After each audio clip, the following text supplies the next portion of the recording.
하나님께 먼저 영광 돌리겠습니다. 오늘 말씀은 전쟁은 하나님께 속한 것이다 제목으로 은혜를 나누기를 원합니다. 본문 말씀은 유대왕 여호사밧 왕 때에 주변 연합국 3개국이 그러니까 암몬, 모압, 세일이라고 하는 3개국이 연합해서 조그마한 나라 유대를 침범했어요. 그러니까 우리의 현실을 보면 러시아, 중국, 북한이 연합해서 남한을 치려고 한 것 같이 똑같은 상황이에요. 그런 상황에 전쟁이 있었을 때 역사적으로 이게 사실 있었던 사실입니다. 이때 여호사밧 왕이 기도할 때 이런 기도를 합니다. 기가 막힌 기도를 합니다. 20장 12절에 나오는 얘기입니다. 우리 하나님이여 그들을 징벌하지 아니하시나이까 우리를 치러오는 이 큰 무리를 우리가 대적할 능력이 없고 우리는 대적할 능력이 없고 어떻게 할 줄도 알지 못하겠고 오직 주만 바라보나이다 이랬어요. 능력도 없고 어떻게 할 길도 없고 그냥 캄캄한 거예요. 캄캄한 거예요. 어찌할 바를 모르는데 이때 이제 하나님께서 아하실이라고 하는 선지자에게 응답하여 주시기를 이렇게 말씀합니다. 15절 아하실이 이르되 온 유다와 예루살렘 주민과 여호와사밧 왕이여 들을지어다 여호와께서 이같이 너희에게 말씀하시기를 너희는 이 큰 물으로 말미암아 두려워하거나 놀라지 말라 이 전쟁은 너희에게 속한 것이 아니요 하나님께 속한 것이니라. 아멘. 하나님이 이 전쟁은 하나님께 속한 것이다 그랬어요. 그러면 하나님이 친히 싸우겠다는 뜻입니다. 그런데 여기서 좀 우리가 생각해 볼 필요가 있어요. 모든 전쟁을 다 하나님이 하나님께 속한 거라고 하지는 않죠.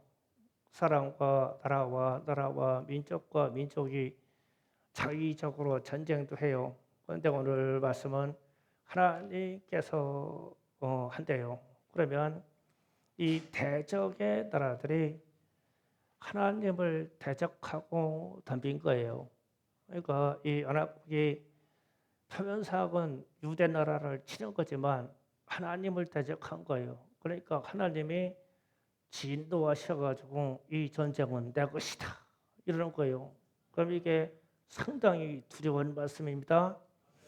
제가 이 이번 6.25 전쟁에 대한 자료 좀 검토해보고 그러다가 이 6.25 전쟁도 하나님께 속한 것이다라는 생각을 했어요.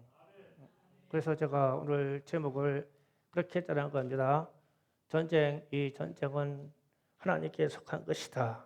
그러면은 왜 그런 생각을 했냐면 오늘 이 자리에 있는 우리 월남전 참전 용사 되시는 분들이나 혹은 6.25 전쟁 참전하시는 분들이 많이 계신데 왜 그 전쟁을 목숨을 내놓고 수행했냐?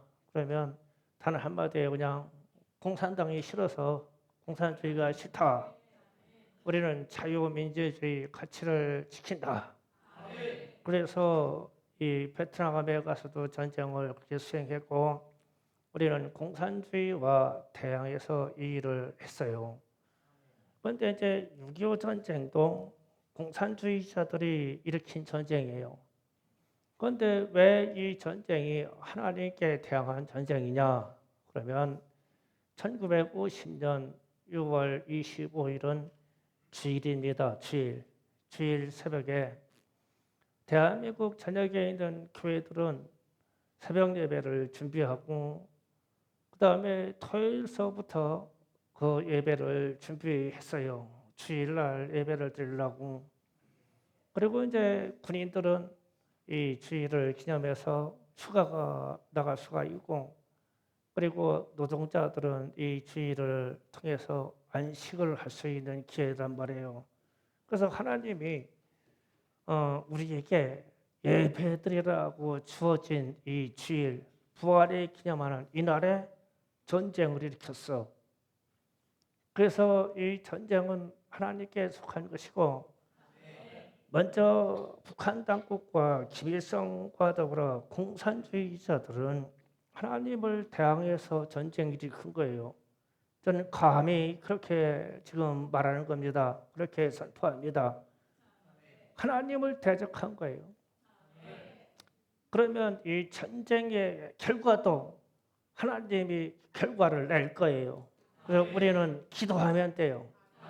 여호사밧 왕처럼 우리는 능력이 없고 우리는 어찌할 바를 없으나 이 전쟁은 분명히 저 대적들이 하나님을 대항해서 일어났기 때문에 이 전쟁의 주범은 하나님이 처단하시고 전쟁의 결과도 하나님이 만들어 내실 거예요. 저는 그렇게 믿어요. 그런데 문제는 우리가 이 근대사에 대한 생각을 좀 공부를 해야 돼요. 제가 이 6.25 전쟁 전후로 일었던 근대사의 이야기를 역사를 조금 여러분에게 오늘 소개할게요. 왜 그러냐면 우리 청소년들이 좀 들어야겠고 알아야 하기 때문입니다. 우리는 1945년 8월 15일에 일제로부터 해방되었습니다.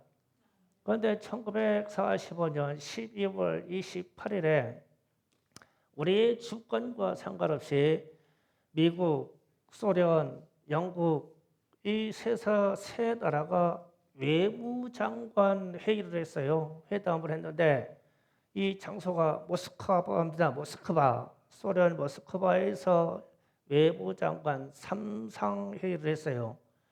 그런데 이 회의에서 5년간 신탁 통치를 하겠다고 결정을 했습니다. 그래서 우리나라 막 전역에서 반탁이 데모가 일어났어요. 신탁 통치 반대.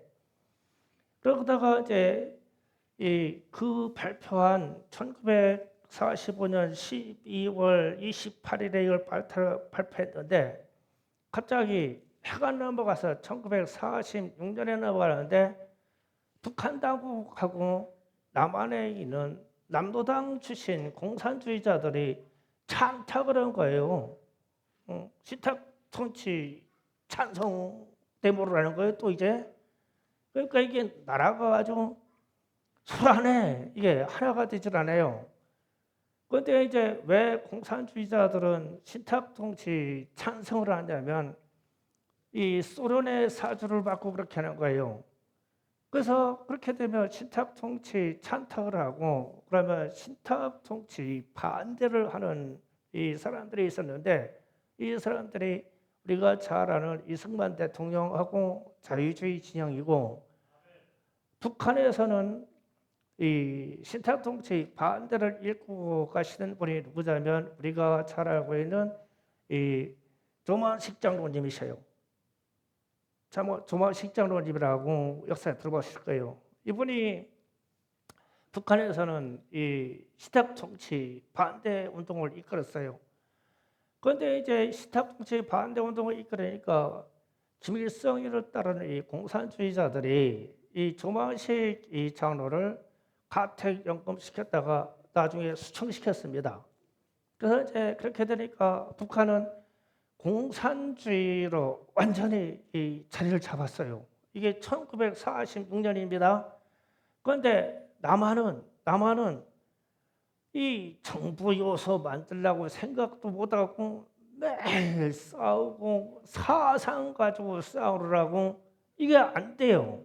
그 1946년, 1947년을 남쪽은 허송세월합니다. 맨날 싸우라고.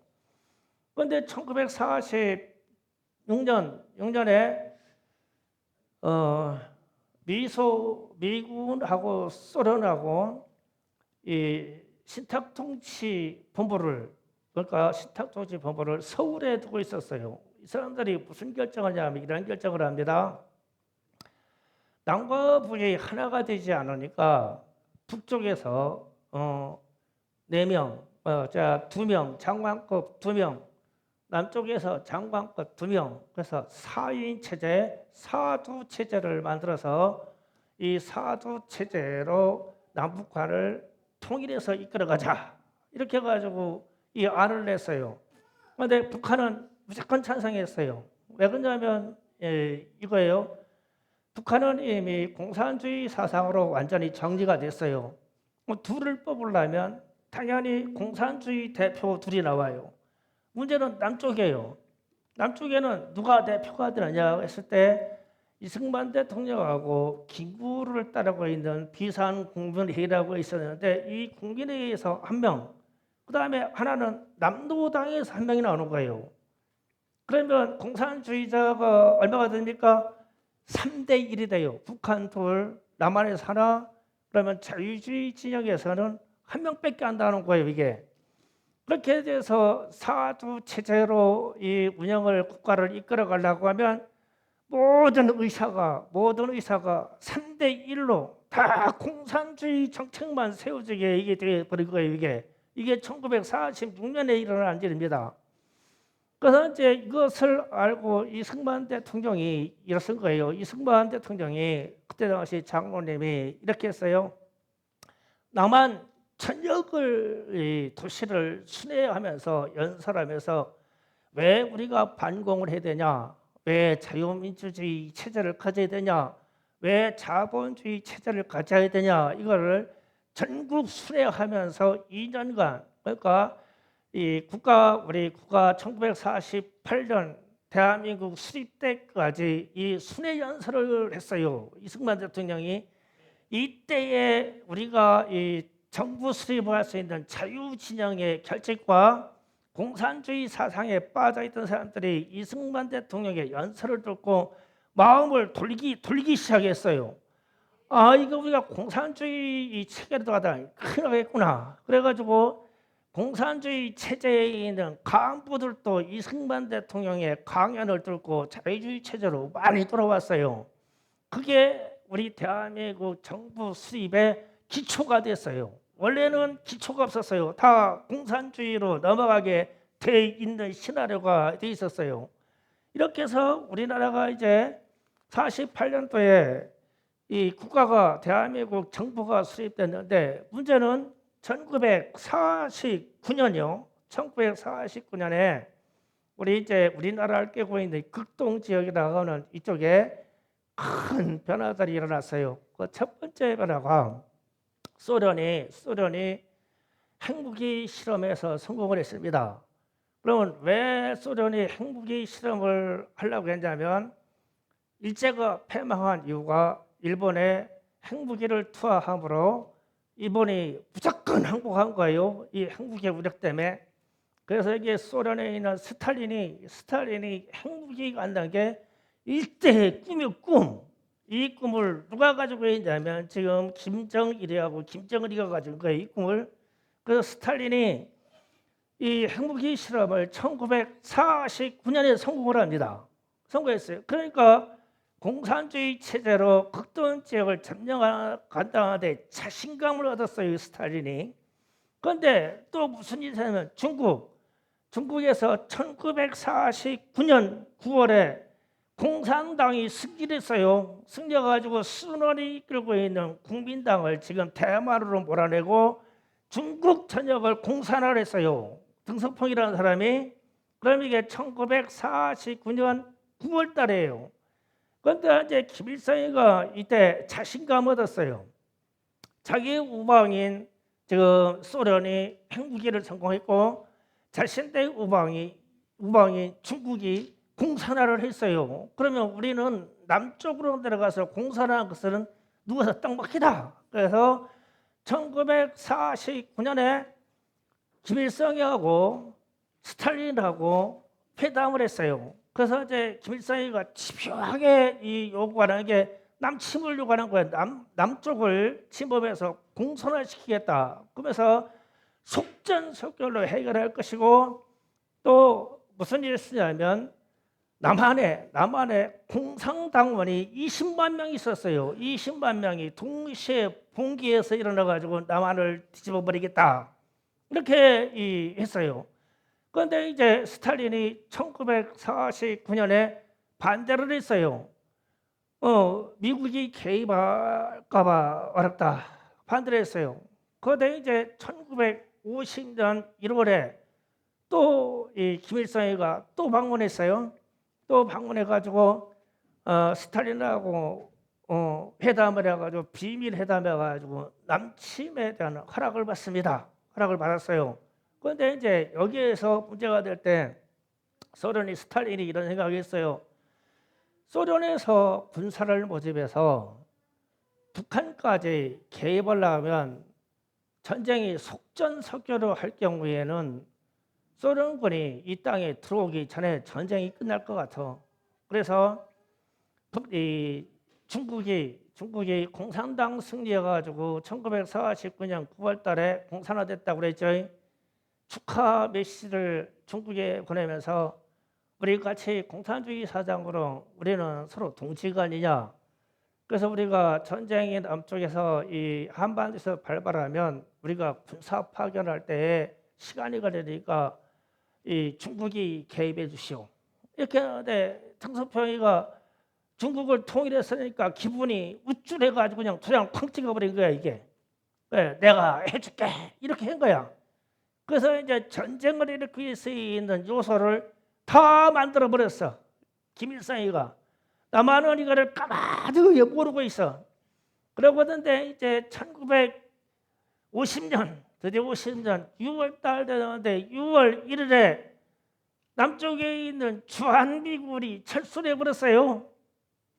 왜 철수를 했냐면 이 트릭을 썼어요. 그러니까 소련이 북한에 이미 탱크나 모든 야포 다 들어왔어요. 다 들어오고 있는데 군사 고문만 놔두고 우리는 철수한다 해가지고 철수해버렸어요. 무기는 다 놔두고.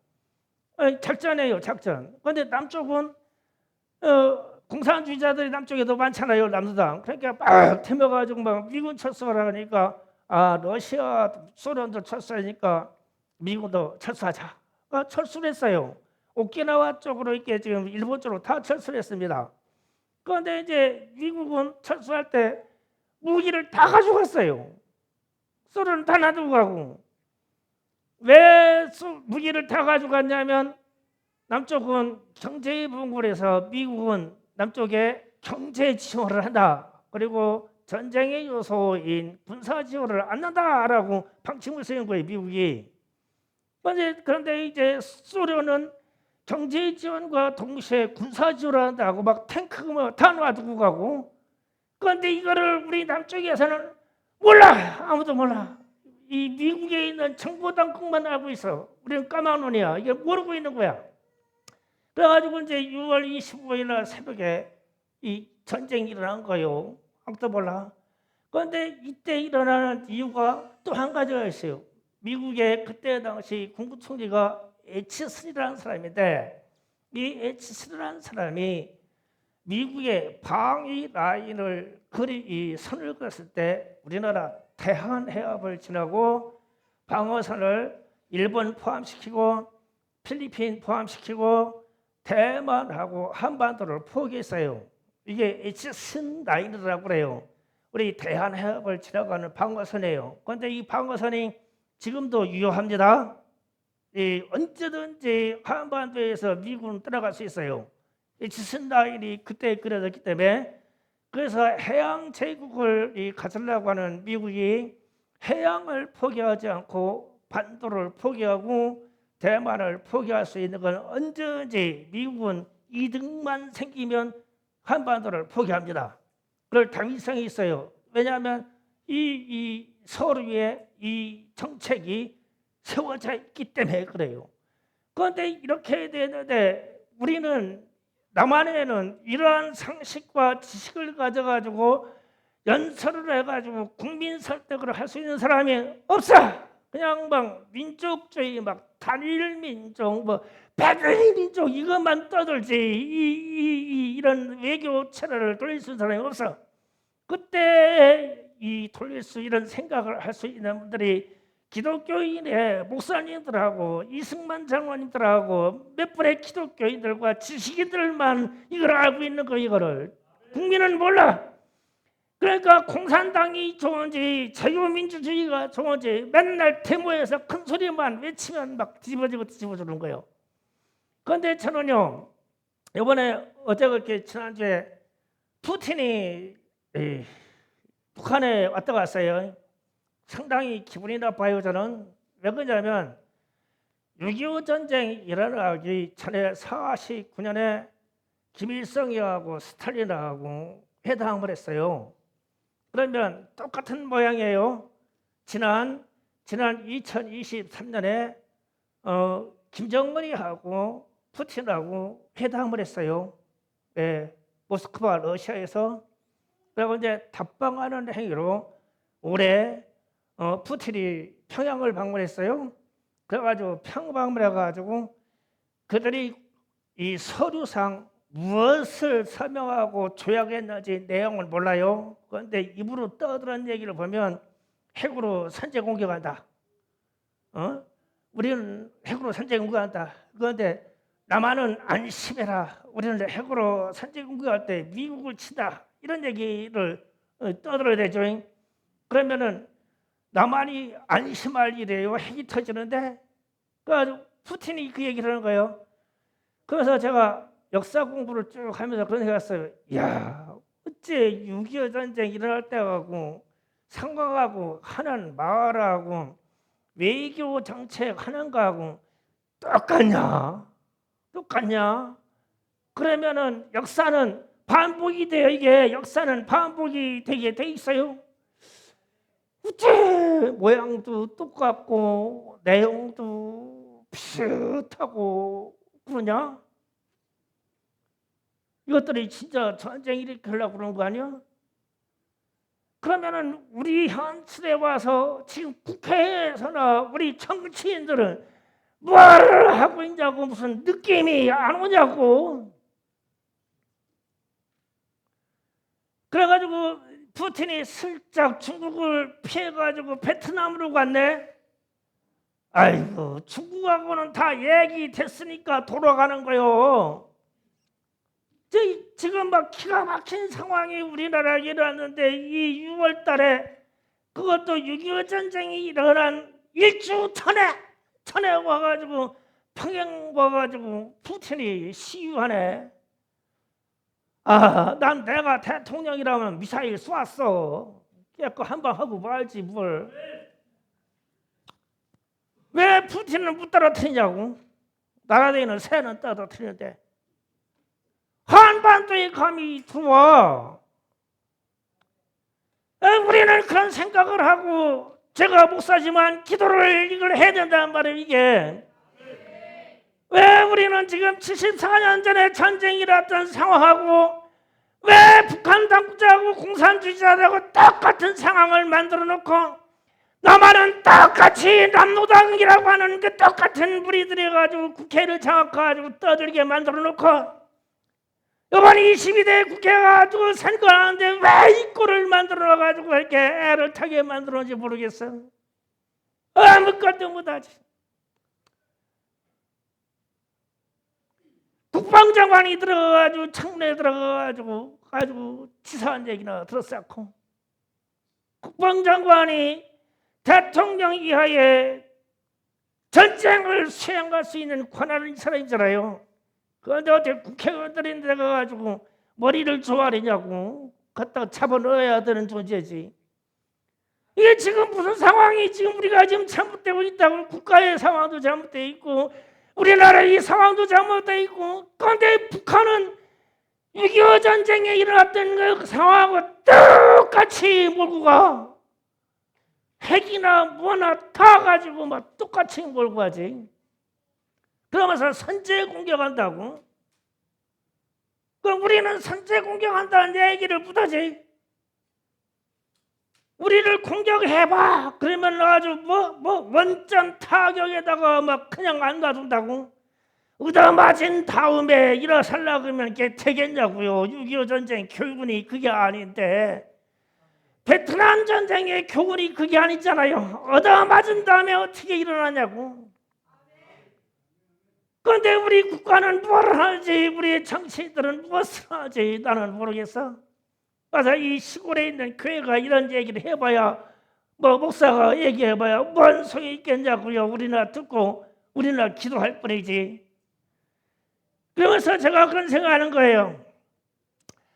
1950년 6월 25일 남침을 해서 우리가 3년간 전쟁을 치렀어요. 3년간 전쟁을 치렀는데 우리나라, 남한, 북한 다 합쳐서 생산 기반을 다 잃어버렸어요.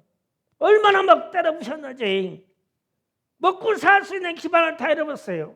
그런데 국방부에서 조사에는 인명사상이라는 거 이걸 찾아보니까 이렇게 나와 있어요. 이 숫자보다 아마 더 할 거예요. 한국군이 사망자 포함의 부상자입니다. 58만 명. 북한군이 사망자 포함 부상자가 52만 명. 유엔군이 13만 명. 중공군이 33만 명. 중공이 개입했다가 무지하게 죽었어요. 33만 명이 죽었어요.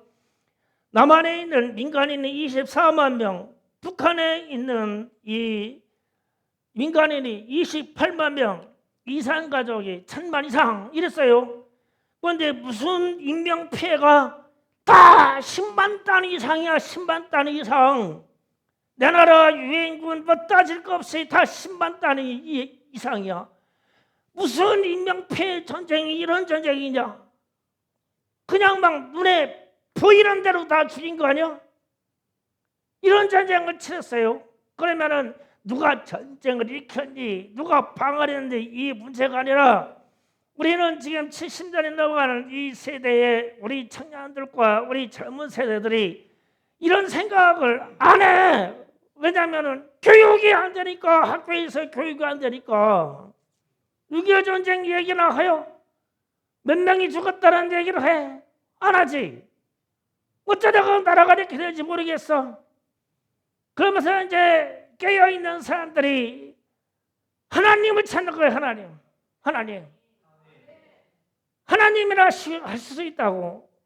이 전쟁은 하나님께 속한 것이라고. 여호사밧 왕처럼 우리는 능력도 없고 어찌할 바도 없고 나아갈 바도 모르고 후퇴할 바도 모르니 하나님 우리가 어찌하겠습니까? 이렇게 부를 수밖에 없는 거예요. 그러면 하나님이 하시는 말씀이 오늘 말씀처럼 제가 주장한 것처럼 이 전쟁은 하나님께 속한 것이다. 왜냐하면 북한은 틀림없이 전쟁한 날짜나 시간이나 요일을 따져봐도 이들은 하나님을 대항한 거예요. 공산주의 사상 가지고. 그렇다면 하나님이 이 전쟁을 접수하고 하나님이 이 전쟁의 결과를 내실 것이다. 그것이 나는 진리라고 믿습니다. 그 두 번째로 생각할 거 있어요. 이 피난의 방향이에요. 제가 우리 성도들에게는 언젠가 얘기했는데 제가 인도네시아에 그 해일 피해 지역에 간 적이 있어요. 그런데 해안에서 꽤 높은 산 중턱에 쓰레기가 이렇게 라인이 쫙 걸려 있어요. 그래서 가이드한테 물어봤어요. 저게 뭐냐고. 그러니까 해일 쳤을 때 올라온 쓰레기 더미가 산 중턱에 걸린 거래. 그러면 해안하고 봐도 야 이거 10m도 더 되고 한 20m도 더 될 것 같은데 거기까지 산 중턱에 쓰레기 라인이 쫙 걸려 있어. 자, 해일이라는데 이렇게까지 올라왔냐? 우리는 놀랄 뿐이죠. 그러고 있는데 이 가이드가 이런 얘기를 해요. 그때 한국 사람들과 한국에 있는 관광객들은 한 명도 피해를 안 입었습니다. 그러는 거예요. 그래서 어찌 그러냐고 하면서 그 당사자가 자기래 가지고 그때 한국 관광객들을 모시고 스노클링 하려고 그 바닷가에서 수영을 하면서 스노클링 하고 있는데 갑자기 밑에서 물고기들이 깊은 쪽으로 다 도망가더라는 거예요. 그 물고기 구경하려고 지금 잠수하고 있는데 물고기들이 다 사라져 버렸어. 조금 있다 보니까 문어도 나와가지고 느리잖아요. 문어는 막 죽어라고 막 깊은 바다로 가더래. 조금 있다 보니까 개들이 옆으로 걷는데 그 물살을 타고 깊은 바다 쪽으로 가는데 한 방향으로 빠른 물고기, 느린 물고기, 개 딱지까지 소라 같은 것도 이렇게 올라가지고 막 깊은 쪽으로 막 다 달리더라는 거예요. 그래가지고 잠깐 생각해보니까 자기가 이 안전교육 받던 생각이 딱 나더래요. 이 재난이 오면 짐승들이 먼저 반응을 하는데 바다에서 물고기가 이런 현상이 일어나면 지진과 더불어 어마어마한 해일이 일어납니다. 이 생각이 나더래. 그래가지고 막 수영해서 바깥에 나가지고 막 핸드폰으로 막 전화를 해가지고 자기 소속되어 있는 관광 회사 그다음에 가이드 자기 하는 지인들에게 막 무조건 높은 데로 도망가, 무조건 높은 데로 도망가. 틀림없이 어마어마한 해일이 와. 지금 막 물고기들이 막 깊은 바다로 막 다 도망가고 있어. 빨리 도망가고 빨리 조치채. 그래가지고 막 해변가에서 관광객들이 그 놀고 있고 막 다 수영하는데 막 더 막 이 한국말 하는 사람들은 이 소식을 다 들은 거예요. 막 산으로 막 다 튀어올라가기 시작한 거예요. 못 모르고 따라온 사람들은 안전하고 그냥 놀고 있던 사람들은 막 다 죽었어. 피난의 방향. 제가 6.25 전쟁에 가지고 피난의 방향을 얘기하는 거예요. 피난의 방향이 어느 쪽으로 살고자 내려왔냐는 거예요. 북한 주민들이, 북한에 있는 기독교인들이 무엇을 보고 먹고 살기 힘든 이 남한으로 다 내려왔냐고. 몇백명들이 다 내려왔잖아요. 지식인들이 다 내려왔죠. 기독교인들이 다 내려왔지 않습니까? 다 내려와 남쪽으로 내려왔어요. 왜 여기가 살 길이니까, 여기에 자유가 있으니까, 여기에 신앙의 자유가 있으니까, 여기에서 우리 자식 만대들이 살 수 있는 자리니까 남쪽으로 오지 않겠어요? 그러면 남쪽에서 북쪽으로 몰려서 피난 갔다는 얘기가 있습니까? 다 남쪽으로 갔지. 그러면 이 사실이 진리라는 거예요. 사실이 증명하자로 남쪽으로 내려왔어요. 그러나 이놈들이 전쟁을 일으키는데 주님의 나라, 주님의 날 주의를 보면서 전쟁을 일으켜요. 그러면 이 전쟁은 우리는 감히 하나님께 속한 것이라고 우리는 접수를 시켜야 되죠. 하나님께 속한 전쟁입니다. 이 전쟁은. 그래서 이 세대가 끝나기 전에 원래는 잠재용사들과 더불어 전쟁을 체험한 이 세대가 끝나기 전에 이 한반도에서는 이 전쟁의 결과를 하나님이 결정하셔서 그 결과를 내주셔야 됩니다. 왜냐하면 우리는 그렇게 기도할 것이니까요. 이 전쟁은 하나님께 속하는 것이라고요. 하나님을 대항한 전쟁이며 피난민들이 다 남쪽으로 내려와서 살고자 했을 때 이들이 다 전쟁에서 그들이 피해를 받지만 기도하는 사람이고, 그 사람들이 하나님의 말씀을 붙잡는 사람들이었고, 그 사람들이 하나님의 말씀 때문에 신앙의 자유 때문에 남쪽으로 내려왔잖아요. 이 방향이, 피난의 방향이 진리고, 이 북한 당국이 일으킨 하나님을 대항한 이 사실이 진실이기에 감히 이 시골교회 충성교회 목사가 외칩니다. 이 6.25의 전쟁은 하나님께 속한 것이니 70년이 넘어가는 이 세대에 이제는 하나님이 결정하실 거예요. 푸틴이 왔다 갔어도 상관이 없고, 김정은이가 아무리 일어서려고 상관이 없고, 그들에게 핵무기가 있다고 하더라도 하나님이 접수하셔서 이 전쟁의 결과를 우리 세대에 내줄 것이니 우리는 기도합시다. 주여 삼창하고 기도합니다. 주여